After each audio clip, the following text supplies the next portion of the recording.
Welcome back. It's nice having everybody with us again this week. This is our third lesson from the Smyth Helwys Formations series dealing with the book of Mark during the month of January. Today we'll be taking a look at the second chapter of Mark, and we'll be looking at verses 13 through 22. You know, Christy, last week we really talked a lot about Jesus calling that first group of disciples and about how he was calling them to turn away from their fishing business and that he would teach them how to be fishers of people. And I think you and I both kind of agree that school is still in. He's still teaching them about being fishers of people. And we see four examples today, four different examples in our scripture text today. I think starting with verse 13.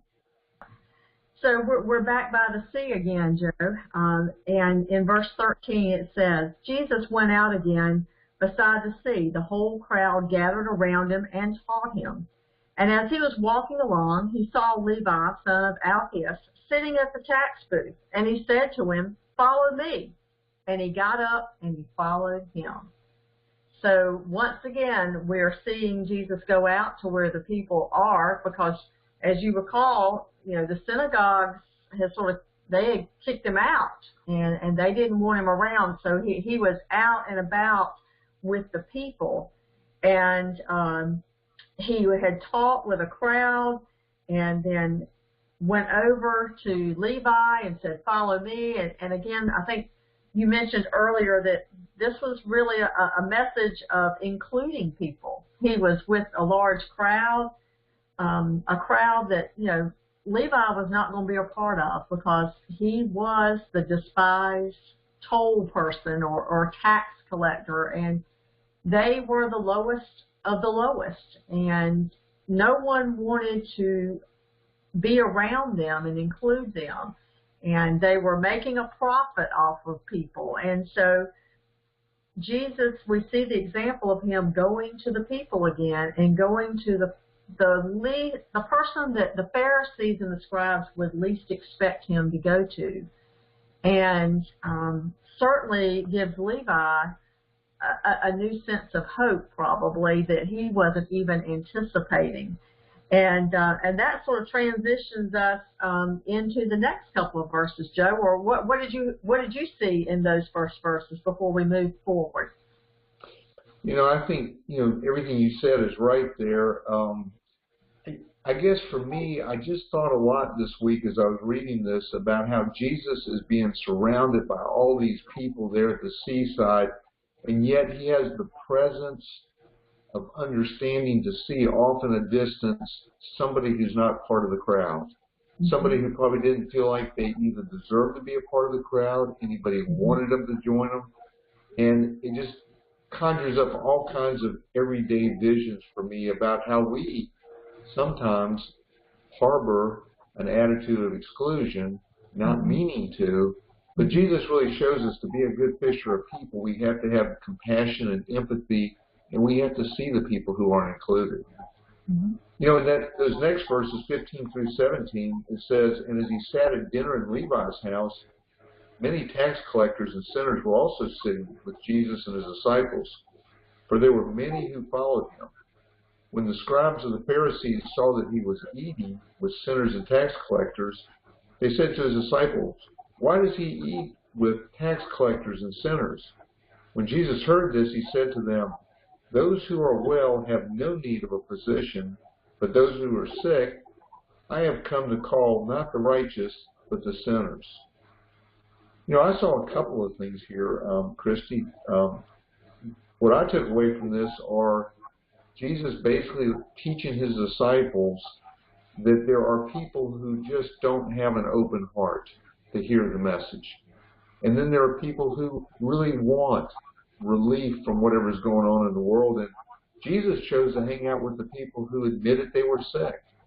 The truth is, the Pharisees were also sick, but they just didn't want to admit it. And so I almost feel like Jesus said, you know, I can't help you if you're not willing to help yourself, if you're not willing to open up your heart to this.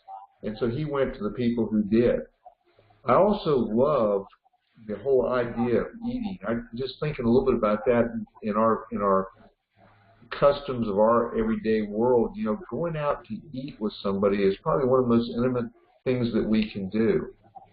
It's a time to get to know people, to settle down, to break bread together. There's something about being at the table and passing the plates that you just can't beat that. And so, I just love that Jesus took such an everyday thing like eating and turned it into such an event that showed that he had real compassion for the people who had open hearts to the message of his gospel. How about you, Christy? Did you see anything else there? Joe, I agree with everything that you said. I think that being in communion with people is very important, and Jesus made a point to do that on a frequent basis, and here is no different. And of course, I think that the Pharisees are just sort of sitting there with their mouths dropped, like, I can't believe this is happening. And Jesus doesn't have a bit of problem with this. And he took action. If you notice, he took action and actually sat down and talked to them and ate with them. And then he explained what he was doing. He would not back away. So those are great verses. Great verses. Well, that takes us into verses 18 through 20. Now John's disciples and the Pharisees were fasting, and people came and said to him, "Why do John's disciples and the disciples of the Pharisees fast, but your disciples do not fast?" And Jesus said to them, "The wedding guests cannot fast while the bridegroom is with them, can they? As long as they have the bridegroom with them, they cannot fast. The days will come when the bridegroom is taken away from them, and then they will fast on that day." Oh, and a lot of what I see here, Joe, is people, he was celebrating people and not religious rituals. The Pharisees were not going to box him in to fasting on, is it Mondays and Thursdays, what they were accustomed to. And in Jewish tradition, the couple, when they got married, they didn't go on a honeymoon, so they stayed at home and they had a big party, and the groom was sort of the host. And I think Jesus is saying now is not the time to be fasting. And fasting, oftentimes, that meant you're repenting for something. This was a celebration. He was celebrating people and not necessarily a ritual. But then he goes ahead and he tells them, but, there will come a time. There will be an appropriate time when there will be a time to fast. And again, he was not going to subscribe to some checklist to, okay, you need to be doing these things because this is the way that we've always done them, and this is a religious ritual. He was celebrating people, and it goes back really to verse 17, Joe, when he was really giving people the medicine that they needed. Celebrating love and celebrating each other and being included and a part of something, while the Pharisees were just exhausting themselves over on the sidelines going, oh no, don't go do this. No, you messed that up. Don't go eat with them. And certainly don't celebrate with them. And why aren't you fasting? So again, you see the extremes, and I think that Jesus is just saying, wait a minute, we're celebrating people because there's going to be a time when the fasting will be appropriate, and I'll let you know when that is. What about you, Joe? Well, there was a line on page 20 of the student book that I wrote down: weddings are occasions to celebrate new beginnings with joy and thanksgiving. Nobody would think of ruining the festivities by fasting. And I was just thinking, if you're going to catch fish, you're probably going to catch them by inviting them to a wedding party and the festivities and all the joy that accompanies it, way better than if you say, hey, why don't you come miss a meal 2 days a week? So I just kind of thought that was funny. But yes, share love, not religious rituals. Well, we finish up today with verses 21 through 22. Beginning in 21, it says, No one sews a piece of unshrunk cloth on an old cloak. Otherwise, the patch pulls away from it, the new from the old, and a worse tear is made. And also, no one puts new wine into old wineskins. Otherwise, the wine will burst the skins, and the wine is lost, and so are the skins. But one puts new wine into fresh wineskins. Don't let our traditions blind us from seeing the new opportunities that are always before us. That's what I think Jesus was trying to explain about fishing for people is you're going to have a hard time seeing and seizing the new opportunities if you're blinded by those old traditions. On page 20 of the student book, I wrote down one other line. It says, the radically new message of Jesus requires new disciplines of faithfulness.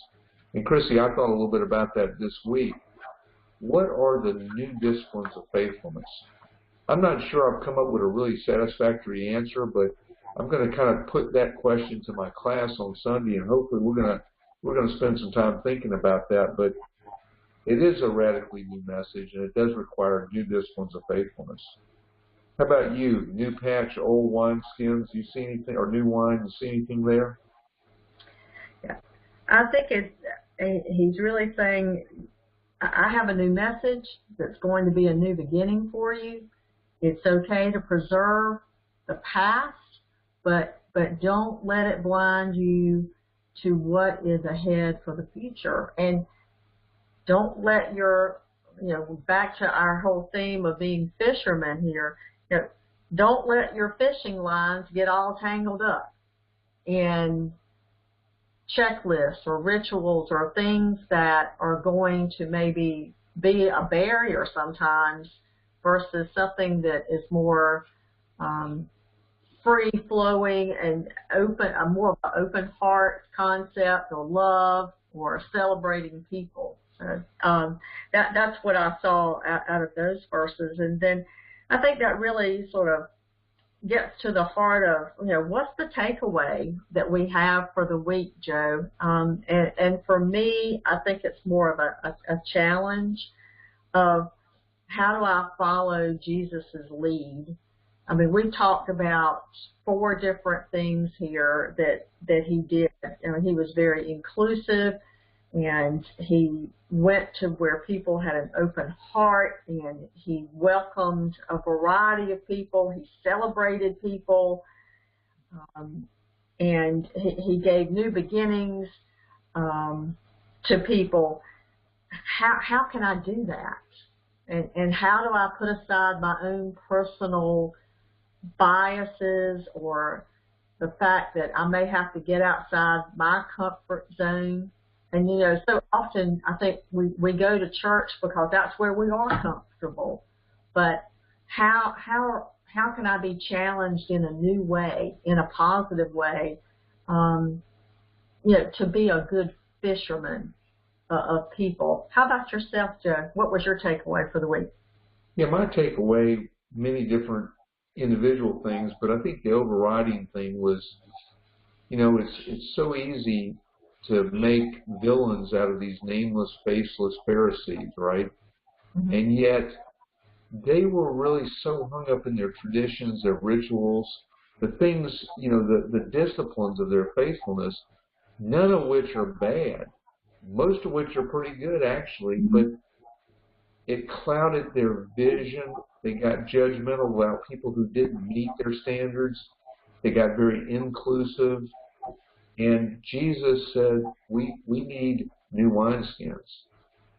What I came to do is not going to work in that world because the people are what I came for. And even though Jesus came for the Pharisees, they had a hard time with it. And so I think my takeaway is, wow, how much like those villains, the Pharisees, can we as church people become if we're not careful?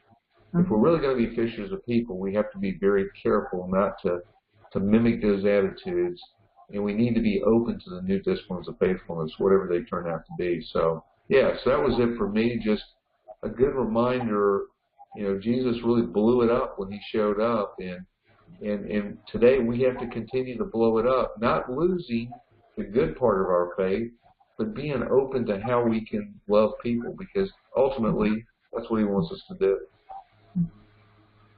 Well, Christy, next week we're going to be finishing up, right? Next week is the 27th of January. I can't believe it. January is about over. And so next week we're going to be talking about Jesus faces resistance, and we'll be in chapter 3, verses 19 through 35 of Mark next week. And the central question is, how shall I respond to hurtful accusations? And we're going to see Jesus as he walks around in those verses next week, and how people basically do things that would hurt his feelings and would accuse him unfairly. And we too may find ourselves in those type of situations. So I hope everybody will come back and join us next week. Come join Christy and I next week as we finish up the book of Mark. And until then, we hope you have a great week. God bless you. We'll see you again next time.